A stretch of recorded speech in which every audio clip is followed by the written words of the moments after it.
Good morning children. Kidwai college से मैं आपकी शाहीन मैम। क्लास 9 के बच्चे हम लोग हिस्ट्री पढ़ रहे थे और हिस्ट्री में मैंने आपको जो लेसन था लेसन 5 आधुनिक विश्व में चरवाहे ये पढ़ाया था और इसके 4 वीडियो मैंने आपको बनाया है और ये चरवाहों के बारे में डिटेल बनाया था और आज हम लोग इसके एक वीडियो और पढ़ेंगे। तो इसमें मैं आपको बच्चों काफ़ी मैक्सिमम बातें मैंने आपको इसमें बता दिया था और ये लेसन हम कंटिन्यू करेंगे, लेकिन इससे पहले मैं क्लास 9 के बच्चों से कहने जा रही हूँ कि कुछ बच्चे जो आते हैं जिन्होंने अभी भी बुक्स नहीं ली है बच्चों, और ये पूछते हैं कि प्रोजेक्ट क्या बनेगा। प्रोजेक्ट तो मैंने आपको बताया है बच्चों, कई बार बताया है, वीडियो में भी बताया, ऑडियो में भी बताया, फ़ोटो खींच के मैंने स्क्रीन पे भेजा आपको कि आपको हिस्ट्री का फर्स्ट लेसन आपको फ्रांस की क्रांति का प्रोजेक्ट बनाना है। और फिर अगर बच्चे किताब लेके आए तो मैं आती हूँ कॉलेज में, आप आ जाइए, मैं आपको निशान लगा दूंगी। और अगर आप नहीं किताब है तो मैं आपको पीडीएफ भेजती हूँ बच्चों। जितने वीडियो बनाती हूँ मैं हर बार पीडीएफ भेजती हूँ। कायदे से तो आप लोगों को एक बार वीडियो मैंने पीडीएफ भेज दिया पूरे लेसन का, तो आपको उसको रख लेना चाहिए सेव करके, लेकिन फिर भी बच्चों मैं हर बार आपके लिए वीडियो भेजती हूँ ताकि आपकी पढ़ाई में कोई भी बाधा नहीं हो और आप अच्छी तरह अपना काम करिए। तो चलिए हम फिर से आपको बताते हैं कि चरवाहों के बारे में क्या बताया था कि चरवाहे ऐसे लोग होते हैं जो घुमंतु कहलाते हैं और एक जगह नहीं रहते, रोजी रोटी के जुगाड़ में यहाँ से वहाँ आते रहते नहीं, घूमते रहते हैं। और चरवाहों की टोली के पास जानवरों को रहते देखा जाता है, और जानवरों में क्या, भेड़ बकरियों का भी झुंड होता है और किसी के पास ऊँट या अन्य मवेशी भी रहते हैं। तो चरवाहों के बारे में डिटेल हम लोग ने पढ़ा। भारत में कितने तरह के कहाँ पे किस किस प्रदेश में हमने आपको बताया, राजस्थान, हिमाचल प्रदेश, जम्मू कश्मीर, मैदानी और पहाड़ी इलाकों में। फिर हमने आपको उसके बाद से अफ्रीका के बारे में, इस लेसन में हम लोगों को भारत और अफ्रीका के चरवाहों के बारे में पढ़ना था और हमने अफ्रीका में आपको बताया। फिर हमने ये भी बताया औपनिवेशिक सरकार जब आ गई अंग्रेज़ों की तो किस तरह भारत में भी बंदिश लगाया उन लोगों ने और अफ्रीका में भी बंदिश लगाया। और जो मसाई समुदाय था, अफ्रीका की जो मुख्य रूप से चरवाहा समुदाय था वो था मसाई समुदाय। तो उसके बारे में हमने आपको कई वीडियो में क्या क्या बताया था कि कैसे जब सरहदें बंद हो गई तो मसाइयों को इधर उधर घूमने के लिए एक नहीं जा सकते थे और एक सीमा में इनको कैद कर लिया गया। तो चलिए अब हम बताते हैं, इस पॉइंट पे आ जाइए आप पे चर्चा की। जो आधुनिक विश्व में चरवाहे जो है, इसका 5 वीडियो मैं आपको बता रही हूँ और चर्चा के मुख्य बिंदुओं में मैं आपको चरागाहों का सूखना के बारे में बताऊंगी। और आज ये चर्चा के सारे पॉइंट्स बने हुए हैं, किन किन बिंदुओं पे हम चर्चा करेंगे और फिर ये एंड हो जाएगा कि जब चरागाहों का सूखना कैसे होता है बच्चों की। सूखा दुनिया भर के चरागाह में जब अगर सूख जाते हैं तो चरवाहों की ज़िंदगी पे बहुत बड़ा असर होता है। जिस साल बारिश नहीं होती उस साल चरागाह सूख जाते हैं, तो उस साल मवेशियों को किसी हरे बड़े इलाके में ना ले जाके नहीं अगर ले गए तो उनके सामने भुखमरी का संकट हो जाता है। तो ये घुमंतू चौराहे परंपरागत तौर पे एक जगह से दूसरी जगह आते जाते हैं। लेकिन बच्चों जब औपनिवेशिक शासन की स्थापना हुई तो जो अफ्रीका का चरवाहा समुदाय जिसे मसाई कहते थे, तो मसाइयों को एक निश्चित इलाके में कैद कर लिया गया, उनका इलाका और आरक्षित कर दिया। कि दूसरे पॉइंट पे आप आ जाइए, औपनिवेशिक सरकार द्वारा मसाइयों की आवाजाही पे रोक। इसके बारे में हम देखते हैं कि क्या किया था उन लोगों ने। औपनिवेशिक शासन ने एक इलाके चरागाहों की खोज में इधर उधर वो नहीं भटक सकते थे, उस पर रोक लगा दिया गया था। और उन्हें सूखे की आशंका जब उन्हें होती थी, संकट के समय अपने जानवरों को दूसरी जगह नहीं ले जा सकते थे जहाँ उन्हें अच्छे चारागाह। इससे क्या हुआ कि सूखे के साल में मसाइयों के बहुत सारे जो मवेशी थे भूख और बीमारियों की वजह से मर जाते। 1930 सन की मैं बात कर रही हूँ आपसे कि 1930 में एक जब कैलकुलेशन हुआ था तो जो अफ्रीका में कीनिया जगह, मैंने आपको कीनिया और तंजानिया के बारे में बताया था बच्चों लास्ट वीडियो में, तो कीनिया जो अफ्रीका की जगह है, वहाँ पे मसाइयों के पास 7,20,000 मवेशी थे, 8,20,000 भेड़ थे और 1,71,000 उनके पास गधे थे। लेकिन जब औपनिवेशिक सरकार द्वारा स्क्रीन पे आप देखिए मसाइयों की पे रोक लगा दी गई 3334 में, जब बहुत 2 साल तक वहाँ पे बहुत ज़बरदस्त सूखा पड़ा। और उसके बाद क्या हुआ कि इनमें आधे से ज़्यादा जानवर क्या हो गए बच्चों, ख़त्म हो गए, मर गए। और जानवरों की संख्या में गिरावट बार बार आ रही थी।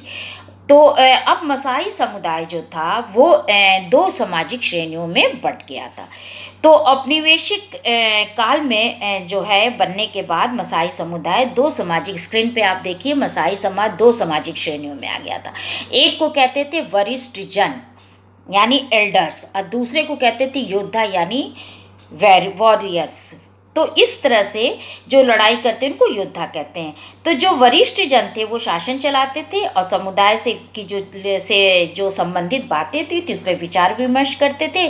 और जो योद्धा थे उसमें ज़्यादातर नौजवान होते थे और वो लड़ाई करने और कबीले की हिफाजत के लिए वो तैयार रहते थे। उनका काम था कि वो कबीले की हिफाजत के लिए लड़ाई करेंगे, समुदाय की रक्षा करेंगे, दूसरे कबीले के मवेशियों को वो छीन के ले आते थे, ये उनका काम होता था।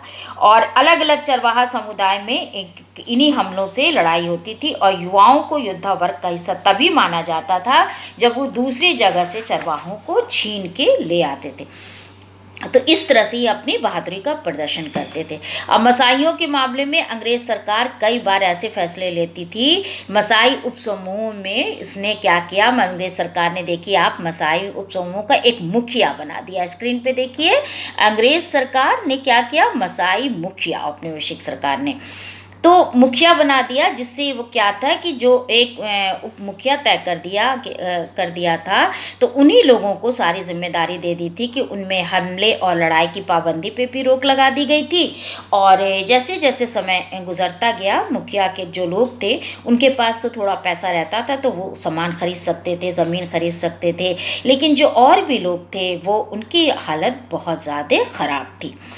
तो जो चरवाहे युद्ध काल और अकाल के दौरान उन जो ऐसे चरवाहे थे जिनका सब कुछ ख़त्म हो गया था, अब वो काम की तलाश में इधर उधर पे वो शहर तक में जाने लगे और कभी कभी उन्हें थोड़ा सा सड़क पे या भवन निर्माण का काम मिल जाता था।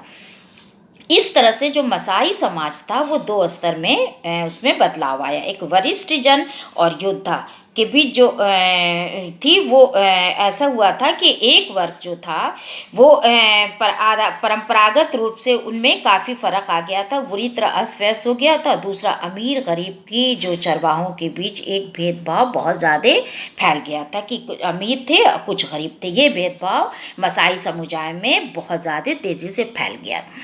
तो अब हम चरवाहों के बारे में हम लोगों ने बहुत सी चीज़ देखी है बच्चों, बहुत, कीनिया तंजानिया में कितने चरवाहे थे, क्या थे, और वहाँ की अफ्रीका के सारे समुदाय, चरवाहा समुदाय के नाम के बारे में देखा मैंने। अफ्रीका का मैप आपको लास्ट वीडियो में दिखाया था। अब मैं आपको आ जाती हूँ निष्कर्ष के ऊपर कि हम देखते हैं कि आधुनिक विश्व में आए बदलाव से दुनिया के अलग अलग चरवाहा समुदाय पे अलग अलग असर पड़ा और कानून और सीमाओं ने उनकी आवाजाही को पर बहुत रोक लगा दी। जैसे जैसे चरागाह खत्म होते गए, जानवरों का चरना एक मुश्किल काम हो गया और जो चरागाह बचे भी और जो सूखा पड़ा तो उनमें बहुत से मुश्किल हो गया था लोगों को, चरवाहों को, कि उस चरागाह में वो अपने जानवर को रखे और नए चरागाह की तलाश में भी वो कहीं दूसरी जगह नहीं जा सकते थे। लेकिन फिर भी चरवाहे बदलते वक्त के हिसाब से खुद को ढाल लेते थे और अपने आवाजाही का रास्ता बदल लेते, जानवरों की संख्या कम कर देते थे और राहत और रियायत वो मदद के लिए सरकार पे करते थे, कोशिश तो दबाव डालते थे कि उन्हें भी मदद की दी जाए। तो अब हम देखते हैं बच्चों कि चरवाहों के बारे में हम जो पर्यावरणवादी लोग हैं या अर्थशास्त्री जो हैं वो इस बात को गंभीरता से मानने लगे हैं कि जो घुमंती चरवाहों की जीवन शैली दुनिया के बहुत सारे जो सूखी जगह है, जो पहाड़ी जगह है, जो सूखे इलाके में जीवन यापन करने के लिए सबसे ज़्यादा उपयुक्त है। यानी चरवाहों की जीवन शैली गुजर सकती है, लेकिन उन जगहों पे जो बहुत सारे पहाड़ी इलाके हैं या सूखे इलाके हैं, उनमें उनके जीवन यापन के लिए वो जगह उपयुक्त है। अभी भी जैसे मैंने आपको बताया था कि राजस्थान में जयपुर पे बहुत सारे राइका समुदाय के लोग रहते हैं, यानी राइका गडेरिया समुदाय के लोग रहते हैं। तो बच्चों ठीक है, अब आपका ये लेसन कंप्लीट हो गया है। और इसमें मैं आपको क्वेश्चन दूंगी बच्चों, वैसे तो मैं छोटे क्वेश्चन बनाती हूँ खुद से, लेकिन इस लेसन का मैं आपको क्वेश्चन दूंगी कि घुमंतू चरवाहे का समुदाय एक जगह से दूसरी जगह क्यों जाना पड़ता था उन्हें। और फिर मैं आपको बताऊंगी ये जो औपनिवेशिक शासन में आपको आंसर मिल जाएगा बच्चों, प्रतिभूमि नियमावली, ये आपको आंसर मिल जाएगा। इसके बारे में मैं लिखूँ वन अधिनियम, मैं आपको लिखूंगी भेजूंगी कि वन अधिनियम क्या है। अपराधी जनजाति अधिनियम मैं आपको पूछूंगी। चराई कर मैं पूछूंगी। पर ये बहुत ही इंपॉर्टेंट क्वेश्चन है बच्चों कि मसाई समुदाय के चरागाह उनसे क्यों छिन गए। तो ये क्वेश्चन मैं आपको भेजूंगी, ये आपको लघु क्वेश्चन में भी आएगा और दीर्घ में भी आएगा। तो इन सारे क्वेश्चन का आंसर आप कर लीजिएगा बच्चों। ये लघु दीर्घ तो आप ज़रूर कर लीजिएगा, और जो आपने अति लघु किया है वो तो है ही आपको इम्पॉर्टेंट।